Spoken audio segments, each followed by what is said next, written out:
بسم اللہ الرحمن الرحیم۔ السلام علیکم۔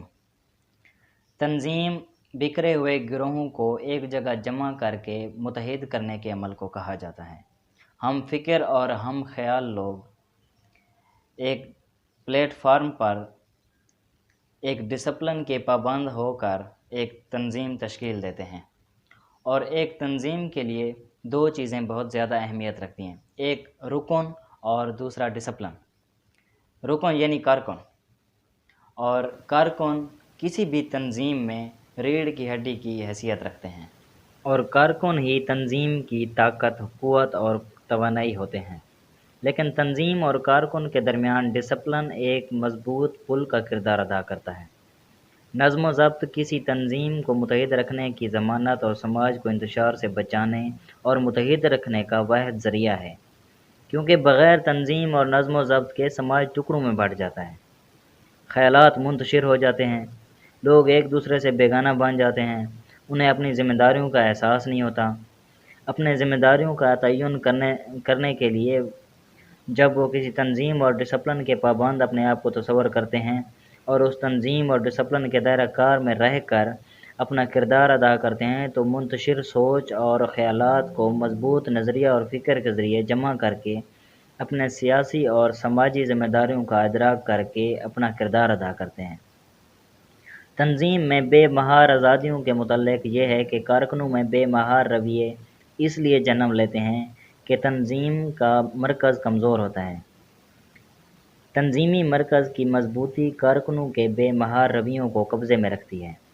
بصورت دیگر کارکن مقامی دائروں اور ٹولیوں میں سوچنے لگتے ہیں، جس کی بنا پر کارکنوں میں فکری اور نظریاتی وحدت ناپید ہو جاتی ہے، جو نظریاتی سرگرمی، وسعت اور جد و جہد کی مہارت کے لیے ضرب کاری کی حیثیت رکھتی ہے۔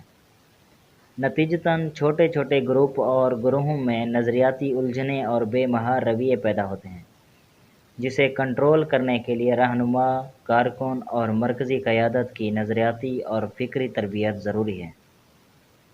مختلف بے مہار رویوں کو سمجھنے اور پرکھنے کے لیے دنیا کی تنظیموں کے پروگراموں، طریقہ کار، قراردادوں اور قواعد و ضوابط کا تجربہ کام میں لایا جانا چاہیے، جس سے نہ صرف یہ کہ ہمیں ایسے رویوں کے پیدا ہونے کے اسباب سمجھنے میں مدد ملتی ہے، بلکہ ان کی بیخ کنی میں بھی یہ طریقہ مؤثر ہے۔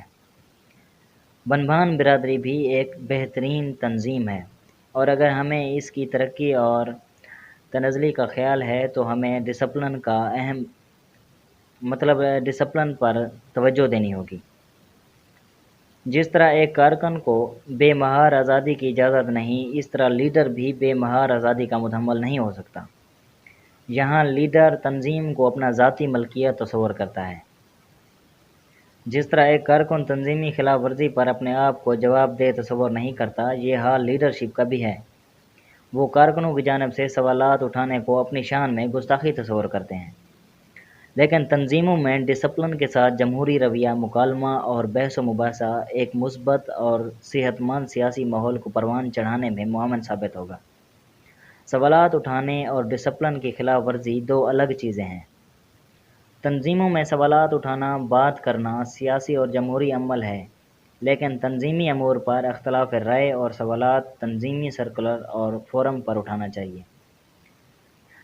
تنظیمی امور پر کھلے عام سوشل میڈیا پر بات کرنا تنظیمی ڈسپلن کے خلاف ورزیوں میں شمار ہوتا ہے۔ اسی لیے مرکز کو مضبوط ہونا چاہیے اور مرکز میں اہل لوگوں کو ایڈ کیا جائے، کیونکہ ایسے اوپن فورم پر تنظیمی معاملات پر بات کرنا ایک دوسرے سے لوگ خصوصاً دشمن کی مداخلت کی کافی گنجائش موجود ہوتی ہے۔ تنظیمی ڈسپلن اور منشور کارکنوں کو جوڑ کر رکھتا ہے، تنظیم اور کارکنوں کے درمیان ایک پل کا کردار ادا کرتی ہے۔ جب ڈسپلن کا یہ پل ٹوٹ جاتا ہے، پھر کارکنوں کا تنظیم اور تنظیم کا کارکنوں سے رابطہ منقطع ہو جاتا ہے، جس سے اختلاف، بد نظمی، بد انتظامی، دوریاں اور بد اعتمادی جنم لیتی ہیں، اور اس طرح ٹوٹ پھوٹ اور تقسیم کا عمل شروع ہو جاتا ہے۔ نظم و ضبط اور اصول کے بغیر انتشار جنم لیتی ہے۔ مضبوط تنظیمی اداروں کا قیام انتشار، ٹوٹ پھوٹ اور غیر نظریاتی و غیر فکری رجحانات کے خاتمے کے لیے انتہائی اہم اور ضروری ہے۔ ان منفی رجحانات کو بنبھان برادری سے جڑ سے اکھاڑنا چاہیے۔ ضروری ہے کہ اداروں کی تشکیل کیا جائے اور اداروں کو مضبوط و منظم بنایا جائے۔ بنبھان برادری زندہ باد۔